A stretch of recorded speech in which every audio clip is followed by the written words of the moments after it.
خطبہ تقریر میں نے سورہ البقرہ سے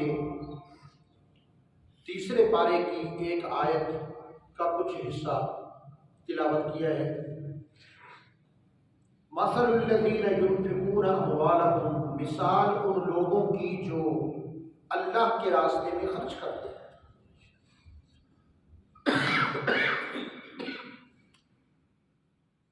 کیا مثال ہے؟ کمثل حبہ، ان سخیہ کی مثال ایک دانے کی مثال ہے۔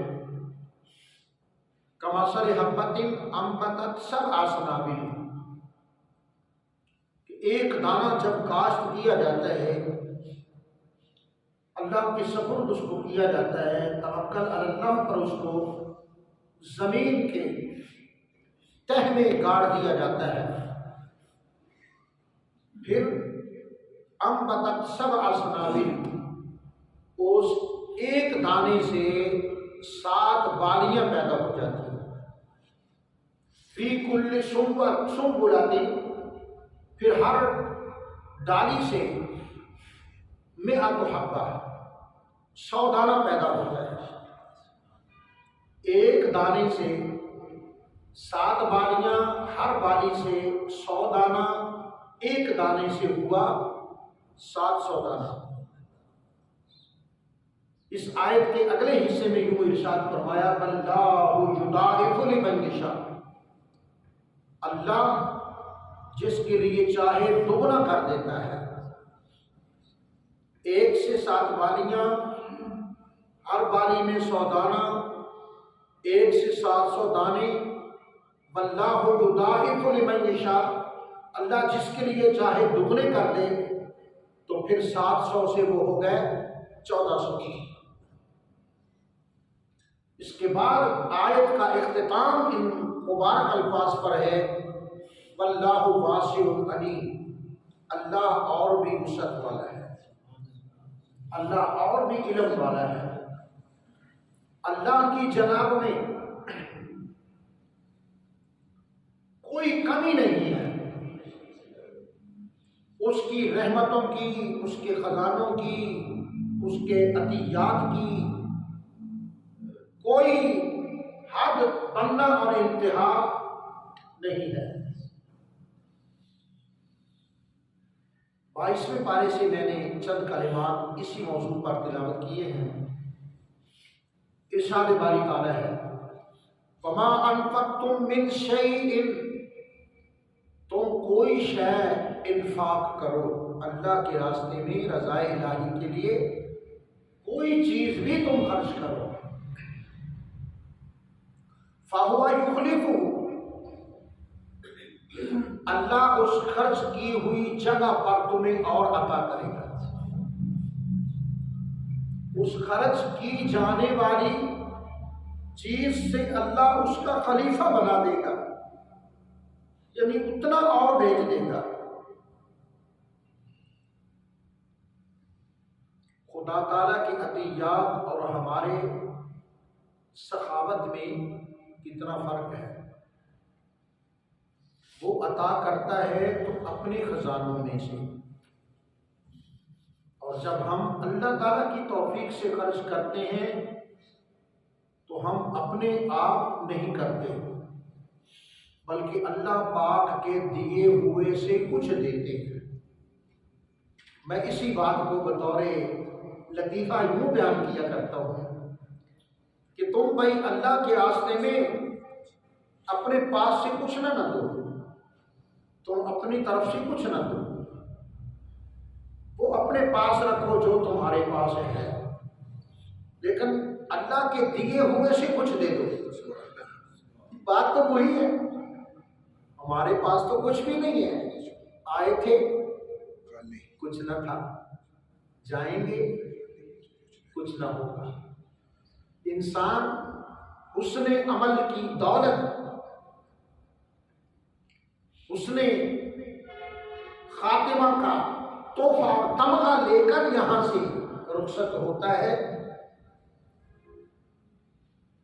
ہمارے پاس ایک کنال کا مکان ہے، الحمدللہ ہمارے پاس 1 ایکڑ کی کوٹھی ہے، ہمارے پاس اس سے بڑے بڑے بنگلے ہیں، الحمدللہ اللہ تعالیٰ کی عطیات سے یہ سب کچھ کیے ہیں۔ فرمایا یہب لمن یشاء، اللہ جسے چاہتا ہے، جو چاہتا ہے عطا فرماتا ہے، وقت سے پہلے نہیں دیتا، نصیب سے زیادہ نہیں دیتا۔ لیکن تاریخ کا مطالعہ کیا جائے تو آنکھیں کھلتی ہیں کہ اس دور میں اتنے بڑے لوگ گزرے۔ حضرت امام حسن رضی اللہ تعالیٰ کا دور خلافت اگرچہ ماہ و سال کے لحاظ سے بہت کم تھا، 6 ماہ یہ اس سے بھی کم بنتا ہے، اور اموی خلفاء اور عباسی خلفاء کے دور میں مملکت اسلامیہ کی حدود پتہ کہاں سے کہاں تک اسلام جا پہنچا۔ خدا تعالیٰ کی اس زمین کے جو 2 بر اعظم ہیں، ہارون رشید کی 2 بر اعظموں پر حکومت رہی ہے، تو امام حسن حضرت علی المرتضی سے لے کر خلیفہ معتصم باللہ اور مستنجم باللہ تک 2 بر اعظموں پر مسلمانوں کی حکومت رہی ہے۔ لیکن جب ہارون رشید دنیا سے گیا تھا تو خالی ہاتھ تھا۔ سکندر اعظم یونانی مسلمانوں میں سے پوری دنیا پر حکومت کرنے والے 2، ایک اللہ کے پاک نبی سیدنا سلیمان علیہ السلام اور دوسرے حضرت سیدنا سکندر اعظم ذوالقرنین۔ یسألونک عن ذی القرنین، یا رسول اللہ صلی اللہ علیہ وسلم آج آپ کی بارگاہ میں آ کر سکندر اعظم یونانی ذوالقرنین کے بارے آپ سے یہ پوچھتے ہیں۔ ذوالقرنین کا نام 2 دفعہ آیا سورہ الکہف میں، یسألونک عن ذی القرنین قل سأتلو علیکم منہ ذکرا۔ آپ سے ذوالقرنین کے بارے پوچھتے ہیں تو آپ انہیں فرمائیں آؤ جمع خاطر کرو، بیٹھو بارگاہ رسالت میں تمہیں اللہ کے اس بندے کا ذکر سناتا ہوں۔ ایک تو یہ نام آیا، حتیٰ اذا بالغ مغرب الشمس، حتیٰ کہ وہ ذوالقرنین یونانی سکندر اعظم جا پہنچا کہاں؟ جہاں سے سورج طلوع ہو رہا ہے۔ حتیٰ اذا بالغ مغرب الشمس، حتیٰ کہ وہ پہنچا کہاں؟ جہاں سورج غروب ہو رہا ہے۔ اور سد سکندری، کچھ لوگ آئے کہ ادھر کوئی مخلوق ہے، پہاڑوں کے پیچھے ہمیں ڈراتے ہیں، اگر وہ آ گئے تو ہمیں تو ویسے ہی قابو کر کے کچا ہی کھا جائیں گے، آپ ہمارے آقا ہیں، بادشاہ ہیں، ان سے ہماری حفاظت کا کچھ اہتمام کیجیے۔ فرمایا آتونی زبر الحدید، لوہے کی تختیاں تیار کرو، کالن فیہا، اس میں ہم رکھیں گے۔ چنانچہ سیسا پلائی دیوار جس کو سد سکندری کہا جاتا ہے، اس نے وہ بنائی۔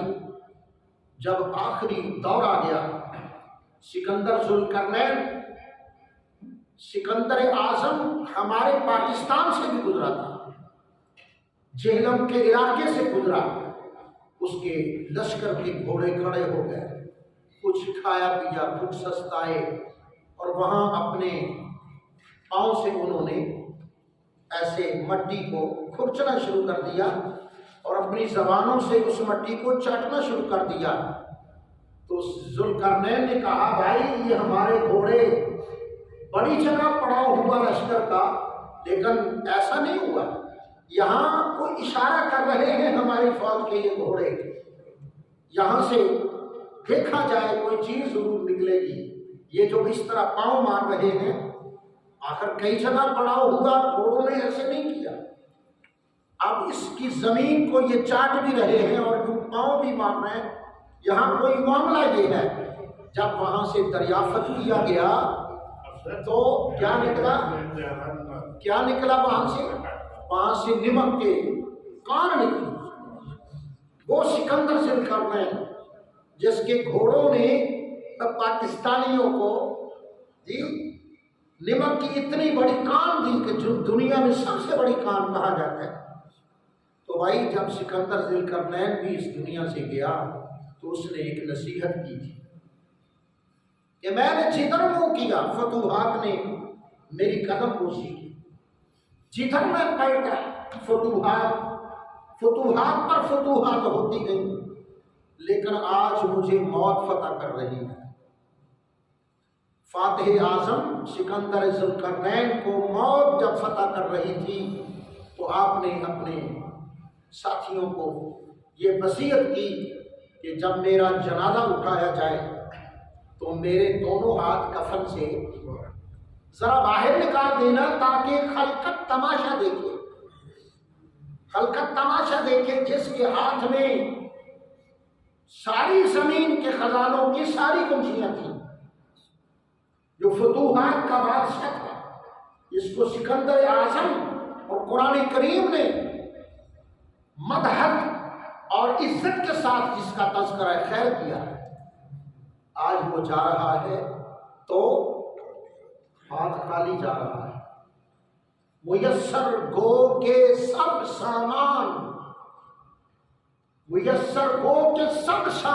ملکی اور مالی تھے، سکندر جب گیا دنیا سے دونوں ہاتھ خالی تھے۔ حضرات جی وقار جب جانے والا مراد مسلمان ہے، جب کوئی مسلمان جانے والا جاتا ہے تو کبھی کسی نے یہ کسی سے نہیں پوچھا کہ جانے والے کے اکاؤنٹ میں کتنا پیسہ ہے، جانے والے کے اکاؤنٹ میں کتنا پیسہ ہے، جانے والا اپنے کھاتے میں کتنے لاکھ چھوڑ گیا یا کروڑ چھوڑ گیا۔ ہاں البتہ ایسے ماحول میں لوگ یہ پوچھتے ہیں یار جنازے میں کتنے لوگ تھے، جنازے میں کتنے لوگ تھے۔ اور ایک صوفی صاحب نے یہ لکھا کہ ہماری تو کوشش یہی ہے، لوگوں کی کوشش ہوتی ہے کہ میں یوں کر دوں پھر یوں کروں گا، یوں کرنے کے بعد یوں کر کے پھر یوں کروں گا، تو ساری زندگی بھی یوں اور یوں میں ہی گزر جاتی ہے۔ وہ فرماتے ہیں میں تو اس کوشش میں ہوں کہ مجھ سے خدا نیک کام لے لے اور میری جنازے میں میری بخشش کی دعا کرنے والوں کی اکثریت ہو۔ ہر طرف لوگ مجھے یاد کر رہے ہوں اچھے الفاظ میں، میری نیکیوں کے حوالے سے میری بات ہو رہی ہو۔ اللہ پاک ارشاد فرماتا ہے مثل الذین ينفقون اموالهم فی سبیل اللہ، یہ مسجد کیا ہے؟ میرے آقا صلی اللہ علیہ وسلم نے فرمایا سن لو پھر مسجد کیا ہے۔ احب البلاد الی اللہ مساجدها وابغض البلاد الی اللہ اسواقها۔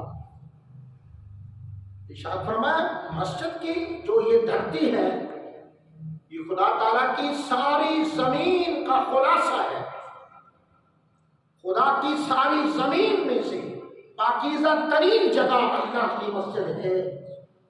وَأَبْغَضُ الْبِلَادِ إِلَى اللَّهِ أَسْوَاقُهَا، اور سب سے منحوس جگہ اور مبغوض جگہ جو ہے وہ بازار ہوتے ہیں، بازاروں میں شور ہے، مسجد میں اطمینان اور سکون ہے۔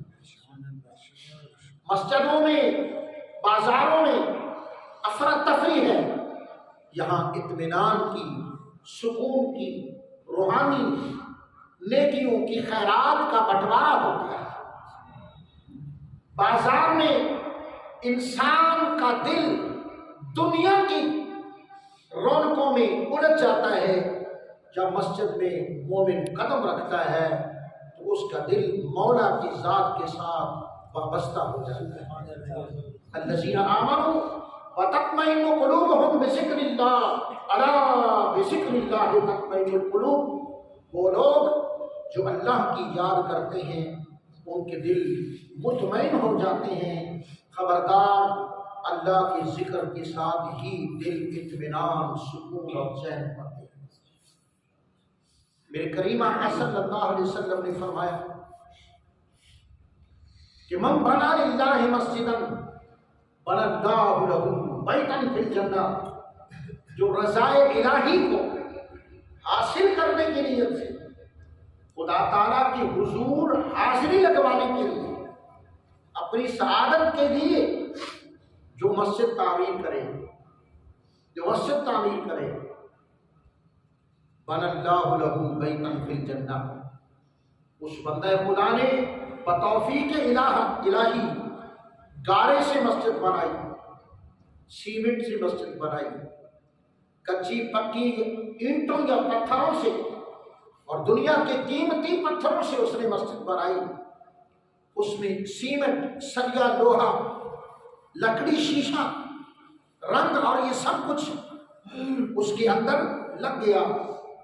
اس نے بنایا ہے اپنی نیت اور اپنے حساب سے، لیکن اس کے بدلے میں اللہ جنت میں اس کے لیے سفید یاقوت کا محل بنائے گا اپنی شان کے مطابق۔ اس نے مسجد بنائی ہے تو گارے سے تعمیر کی، رنگ سے تعمیر کی، اور دنیا کے ان مادی چیزوں سے تعمیر کی۔ خدا تعالیٰ نے اپنے کرم سے اس کے بدلے میں جنت الفردوس میں اس کا جو محل بنایا، اس کا گارا پتہ کیا ہے؟ اس کا گارا کستوری کا ہوگا۔ اس کی ایک اینٹ چاندی کی ہوگی، ایک سونے کی اینٹ ہوگی، اور جو سونے کی ایک اینٹ ہے مسجد بنانے والے کے حق میں اللہ نے بنایا، محل بنایا، سونے کی اینٹوں سے شروع سے لے کر آخر تک سارا سونا ہی سونا لگا دیا، تو بتایا جنت کے سونے کی ایک اینٹ اتنی قیمتی ہے دنیا و ما فیہا۔ دنیا اور دنیا کی ساری جائیداد وہ کسی بھی صورت میں ہو، وہ زمین کے اوپر خزانوں کی صورت میں ہو یا زمین کے اندر دفینوں کی صورت میں ہو، خدا تعالیٰ کی ساری خدائی سے جنت کی ایک اینٹ قیمتی ہے۔ لو میرے دھیان میں ایک اور بات آ گئی۔ حضرت مائی زبیدہ بڑی نیک خاتون گزری ہے۔ مائی زبیدہ ہارون رشید کی زوجہ محترمہ، مسلمان آج بھی اس کا بڑا احترام سے نام لیتے ہیں۔ نہر زبادہ مکہ مکرمہ کے قریب سے گزرتی ہے۔ اللہ اکبر! اس نہر کی کھدائی کے پیچھے بھی ایک بڑی لمبی حکایت ہے، لیکن مسجد کی تعمیر کے حوالے سے بات کرتے ہیں۔ اسے شوق ہوا کہ میں خدا کا گھر تعمیر کروں، منظوری لے لی۔ منظوری تو پھر سرکار سے لینی تھی۔ ہارون رشید نے کہا کہ یہ منظوری کی بات نہیں ہے، اگر تیری منظوری اس بڑی سرکار میں ہو چکی ہے تو میں کون ہوں جو لال و لال سے کام لوں؟ تو بالکل بڑے شوق سے مسجد بنوائی۔ اب مسجد کی کھدائی شروع ہو گئی، نیے مکمل ہو گئی، اوپر عمارت ہو گئی، چھت مکمل ہو گئی، فرش مکمل ہو گیا، رنگ روگن، شیشہ لکڑی سب کچھ لگ گیا۔ تو اس مسجد کا افتتاح ہوا۔ دیکھنے والے حیران ہو گئے کہ بغداد شریف کے اندر، پایا تخت بغداد شریف تھا اس دور میں، اس پایا تخت کی یہ عظیم مسجد، دنیا کی سب سے حسین ترین مسجد، اس کی کرسی کتنی اونچی ہے، اس کی سیڑھیاں کتنی پیاری ہیں، اس کی گنبدیں کتنے یہ نفیس گنبد ہیں، اس میں یہ جو گلکاریاں کی گئی ہیں، شیشے کا کام، لکڑی اور لوہے کا کام، بھی بڑی کاراگری سے اس مسجد کو تعمیر کیا گیا، لوگ بڑے خوش ہیں، لنگر تقسیم ہو رہا ہے، دعوتیں چل رہی ہیں، اور بلاد اسلامی کے تمام ممتاز کاریگر وہاں بلائے گئے، علماء بلائے گئے، صلحاء بلائے گئے، جی بڑے لوگ بلائے گئے۔ تو بڑی خوشی کا سما تھا، ایک میلے کا، رونق کا سما تھا۔ سارے مسجد کی زیارت کر رہے ہیں، ٹوٹیوں پر رش ہے، لوگ وضو بھی کر رہے ہیں، مسجد کے اندر نفل بھی پڑھ رہے ہیں، اور قالینوں کو دیکھ کر لوگ حیران ہیں کہ یہ دنیا کی کس ملک سے منگوائے گئے، یعنی شروع سے لے کر آخر تک شاہی انتظامات کے ساتھ اس مسجد کی تعمیر مکمل ہوئی۔ دوسری رات زبیدہ خاتون کو خواب آیا، اللہ خواب آیا کہ جس طرح میں جنت میں پھر رہی ہوں، آگے میرے ایک بہت بڑا اونچا سرخ یاقوت کا محل ہے، اور اس کے اوپر میرا نام لکھا ہوا ہے۔ مجھے بتایا گیا کہ زبیدہ خاتون تیری وہ جو خدمت تھی نا، اللہ کے حضور قبول ہوئی۔ پہلی بات تو تجھے سلام ہو، تجھے مبارک ہو، اور دوسرا تمہیں اجازت ہے اللہ تعالیٰ کی طرف سے آپ اپنے محل میں داخل ہو جائیں، اور شرقی غربی دروازے اور اس کی ٹھاٹ باٹ اور اس کے اندر جو کچھ بھی بنایا خدا نے اپنی قدرت سے، اس کو دیکھ لیجئے۔ جب میں نے اپنا نام پڑھا کہ مین گیٹ پر لکھا ہے زبیدہ خاتون البغدادی، اللہ اکبر، تو میری نظر ساتھ والے محل پر بھی پڑ گئی۔ وہاں اس معمار کا نام لکھا تھا جس نے وہ مسجد تعمیر کی تھی۔ اول سے لے کر آخر تک سارا شاہی خرچ ہوا، لیکن معمار نے اجازت کے بغیر ہی اپنی محبت سے، مومن کی محبت جو خدا رسول سے ہے، اس عشق اور پیار کی وجہ سے اجازت نہیں لی، اور اس مسجد کا جو میزاب تھا نا، پرنالہ شریف، وہ اپنی مزدوری سے لگا دیا کہ کچھ نہ کچھ تو مجھے بھی کرنا ہی چاہیے نا، اتنا کچھ ہو گیا تو چلو یہ تھوڑا سا ہے۔ اور یوسف کو خریدنے کے لیے اڈی سے ہی، جی وہ کہتے ہیں شہیدوں میں نام لکھوانے کے لیے چلو انگلی ہی کٹا لو اور کچھ تو کرو نا۔ تو اس نے اپنی مزدوری میں سے کیا کیا، میزاب پر نالہ شریف اس نے اپنی مزدوری سے بنوا دیا۔ صبح ہو گئی، معمار صاحب کو بلایا گیا دربار میں کہ ہمارا تو محل ہوا،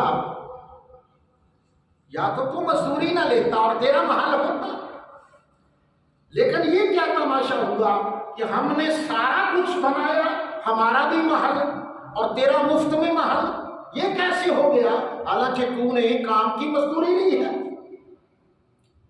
اس نے کہا بندہ پرور بات یہ ہے، آپ محسوس نہ فرمانا اور گستاخی معاف، کہ مجھے اللہ نے جو کرم فرمانا ہے نا، وہ اس پر ہو جائے گا کہ میں نے اپنی مزدوری اور محنت میں سے صرف پرنالہ لگایا تھا۔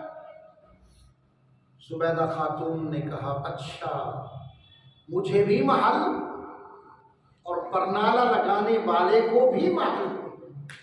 صبح ہوتے ہی آرڈر شاہی جاری کروا دیا ہارون رشید سے کہ اس مسجد کو گرا دیا جائے۔ لوگ پریشان ہو گئے کہ یار کل کیا تھا، یہ مائی پاگل تو نہیں ہو گئی، اتنی خوبصورت مسجد، علاقے کی خوبصورت مسجد نہیں ہے، بلاد اسلامیہ میں سے خوبصورت مسجد، بلاد اسلامیہ، روم، شام، عراق، افغانستان، یہ ہمارا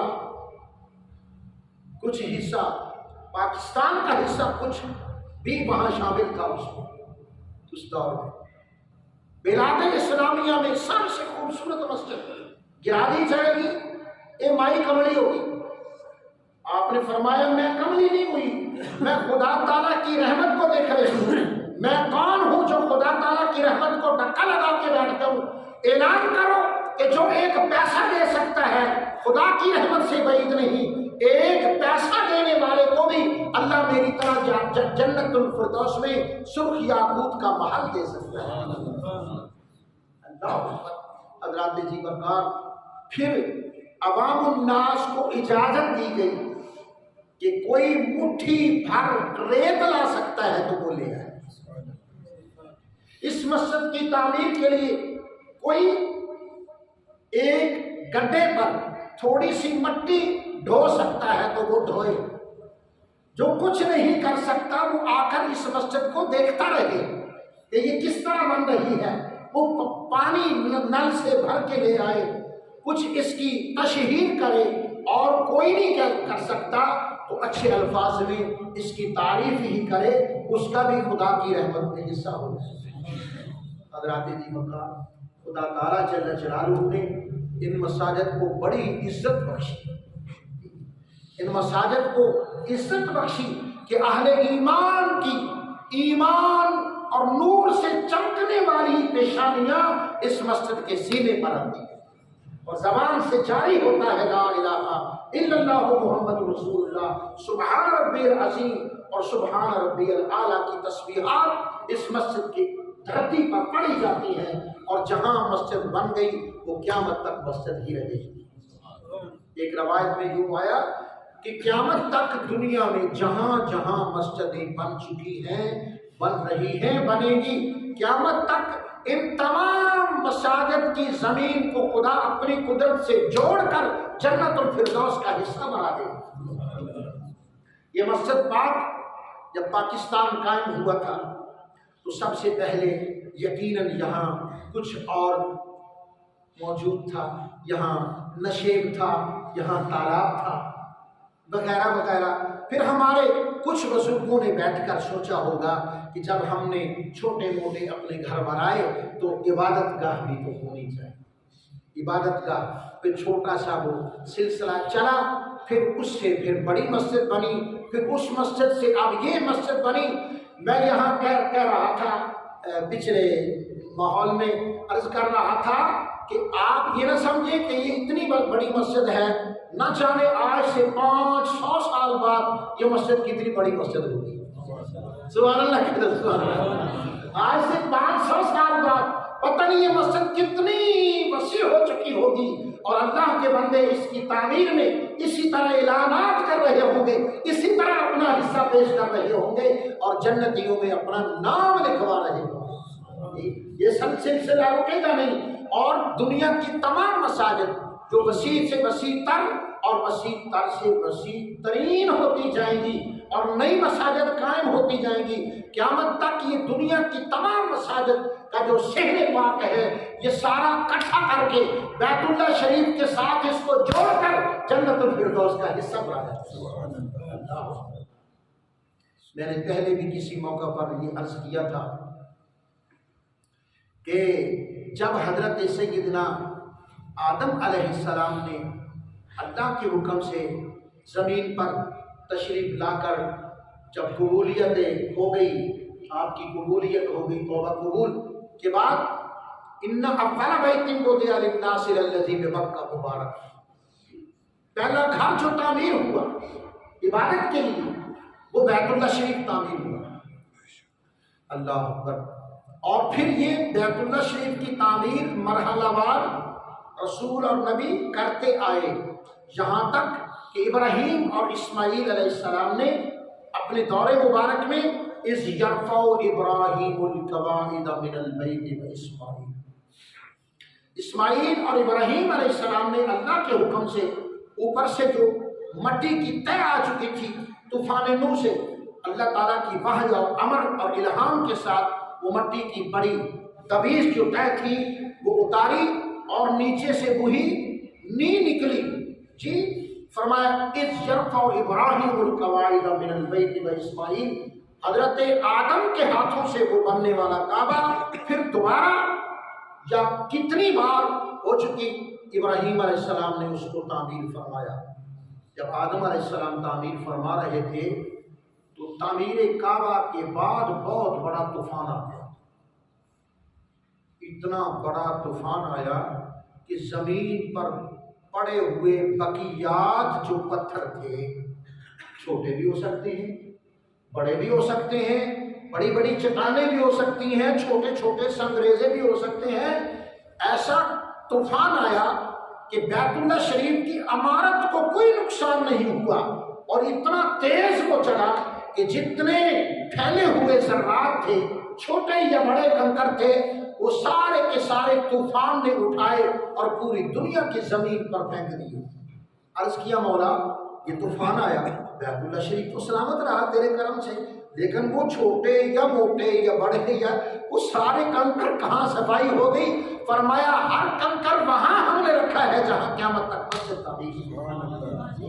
تو بھائی ایک پتھر تو اڑ کر ابراہیم علیہ السلام حضرت آدم کے دور میں یہاں بھی آیا تھا نا. اللہ پاک نے ہمارے بزرگوں کے دل میں ڈالا کہ یہاں معلوم ہوتا ہے حضرت آدم کے پاک وجود کی خوشبو آ رہی ہے، تو یہاں مسجد بناؤ. اللہ تعالیٰ کے گھر کی تعمیر سنت محمد رسول اللہ صلی اللہ علیہ وسلم. وہ کیا ماحول تھا جب آقا علیہ السلام کی رہنمائی اور سرکار کے مشورے اور سرکار کی کرم کے ساتھ سرکار کی نگرانی میں مسجد قباء بن رہی تھی. ہجرت کے بعد جو اسلام میں سب سے پہلی مسجد ہے وہ مسجد قباء شریف ہے.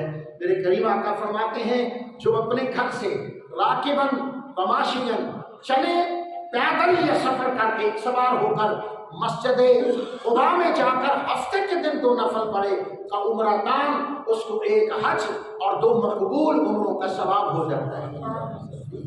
سرکار دو عالم صلی اللہ علیہ وسلم کی امتی عشاق مصطفیٰ اس حدیث پر عمل کرتے ہوئے ہر روز بھی اور خصوصی طور پر ہفتہ کا دن حضور نے فرمایا یوم السبت راکباً وما، جو ہفتے کے دن یہاں سے چلے، اپنے گھر سے وضو کر کے پیدل چلے یا سواری پر چلے اور مسجد قباء میں 2 نفل پڑھے، اس کے لیے اتنا اجر ہے.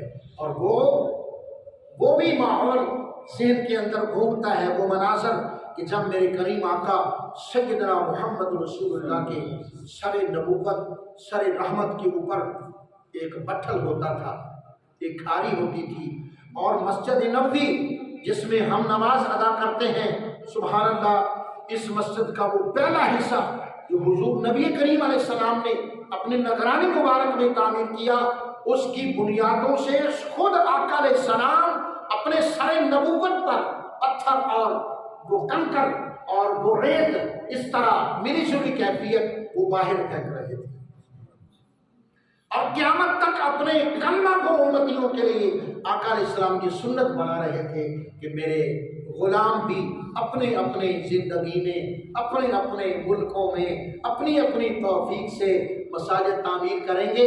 وہ ایک کنکر بھی اٹھا کے اگر دور کرے گا، اس میں یعنی حصہ لے گا، تو اس کو میری سنت کا ثواب تو. اور کریم آقا صلی اللہ علیہ وسلم فرماتے ہیں من احیا سنت، ایک سنت رسول، صرف ایک سنت رسول پر عمل، یہ کہاں سے کہاں درجات ملتے ہیں. آقا علیہ السلام فرماتے ہیں من احیا سنتی عند فساد امتی فلہ مئۃ اجر شہید، اجر 100 شہید. اور فرمایا کہ جس نے اس زمانے میں میری سنت کو زندہ کیا، میری سنت پر عمل کیا، جب میری سنتوں کی طرف لوگوں کا کوئی خاص دھیان نہ رہے، میری سنتوں کی طرف التفات نہ رہے، ایسے دور میں جو میری ایک سنت کو زندہ کرے گا، میرے کریم آقا کا اعلان عام ہے، اللہ پاک اس کے نامہ اعمال میں میری ایک سنت پر عمل کرنے کے بدلے میں، اجر میں، اللہ پاک اس کے نامہ اعمال میں 100 شہید کا ثواب لکھے. تو وقت تو ماشاءاللہ مسجد کی فضیلت میں گزرا. یہ اللہ کا مقدس ایمان ہے، یہ جائے توبہ ہے، یہ جائے رجوع ہے، یہ جائے بخشش ہے، یہ مرکز توحید ہے، یہ مرکز نور ہے، یہ مرکز اسلام ہے، یہ حلاوت ایمان چکھنے کا ایک سلسلہ ہے. جہاں زمینیں جھکتی ہیں اہل ایمان کی، جہاں فرشتے آمین کہتے ہیں. میرے کریم آقا نے فرمایا جب تمہارا امام فاتحہ پڑھتا ہے اور پڑھتے پڑھتے غیر المغضوب علیہم ولا الضالین تک پہنچا ہے، قولوا آمین، تم آمین کہا کرو، فرشتے بھی آمین کہتے ہیں، اور تمہاری دعا پر جب فرشتے آمین کہتے ہیں تو دعا قبول ہو جاتی ہے۔ اور سلام کا جب نماز کا سلام ہوتا ہے تو وہاں فقہ کی کتابوں میں بجا طور پر یہ لکھا ہوا ہے کہ جب نمازی یا امام دائیں بائیں طرف سلام کہتے ہیں، السلام علیکم، نماز کی تکبیر کے بعد السلام علیکم، تو دل میں ان کی یہ نیت ہونی چاہیے کہ میں اپنی طرف میں جہاں بھی کھڑا ہوں، شروع میں یا آخر میں، پہلی صف میں یا 7ویں صف میں جہاں بھی ہوں، میرے دائیں طرف جتنے لوگ ہیں میں ان سب کو سلام کہہ رہا ہوں، اور ہر بندے کے اوپر جو فرشتے ہیں میں ان کو بھی سلام کہہ رہا ہوں۔ اس کے علاوہ جو اس نماز کی حاضری میں موجود ہیں، اللہ کے فرشتے ان ملائکۃ اللہ سیاحون فی الارض، وہ زمین میں چلتے پھرتے ہیں، سیر و سیاحت کرتے رہتے ہیں، جہاں اللہ کا ذکر ہو رہا ہو، جہاں نماز اور تسبیح ہو رہی ہو، وہاں وہ شامل ہو جاتے ہیں اور ان کی دعاؤں پر فرشتے آمین کہتے ہیں۔ یہ فرشتوں کے نزول کی جگہ ہے، یہ رحمت کے ورود کی جگہ ہے، یہ اللہ رب العالمین جل جلالہ کی رحمتوں کا مرکز ہے۔ الحمدللہ کام شروع ہے، اہل محبت حصہ لے رہے ہیں، یہ صلائے عام ہے یاران نقطہ داں کے لیے۔ ہم جو بھی خرچ کریں گے اس کی مثال اس سے سوا کچھ نہیں کہ سمندر میں ہم نے اپنی چھنگلی انگلی چیچی شریف چھنگلی انگلی سمندر میں ڈالی ہے اور سمندر سے نکالی ہے۔ ہماری اس چھنگلی انگلی پر جو کچھ ہے وہ ہے ہماری زندگی۔ دنیا کی زندگی کی مثال چھنگلی انگلی پر لگنے والی تری ہے جو سمندر میں ڈال کے ہم نے نکال لی ہے، اور آخرت کی زندگی وہ کیا ہے؟ وہ سارا سمندر ہے، وہ سارا سمندر ہے۔ اب اسی کی فکر میں رہ جانا اور سارے سمندر کا فکر نہ کرنا یہ اچھا نہیں۔ اللہ پاک کے حضور دعا ہے، پیارے آقا صلی اللہ علیہ وسلم نے فرمایا جمعے کے ماحول میں جمعۃ المبارک پڑھتے ہوئے اہل ایمان جو دعا کرتے ہیں وہ قبول ہوتی ہے۔ اللہ یہ سخاوت، یہ دوستوں کا جو سلسلہ ہے، اللہ پاک سب کو توفیق عطا فرمائے۔ اس مسجد کا اوپرلا حصہ آپ جا کر دیکھیں، نماز کے بعد آپ کا دل خوش ہو جائے گا، جی آپ کا دل خوش ہو جائے گا، آپ کا دل دعا دے گا کہ جو حصہ لے رہے ہیں اور جو حصہ آگے بھی لیں گے، اللہ پاک ان کو بڑی بڑی شان عطا فرمائے، بڑی بڑی اللہ تعالیٰ قبولیت عطا فرمائے، دین اور دنیا کے حسنات ان کے مقدر ہوں۔ صلی اللہ تعالی علی حبیبہ محمد و آلہ وصحبہ۔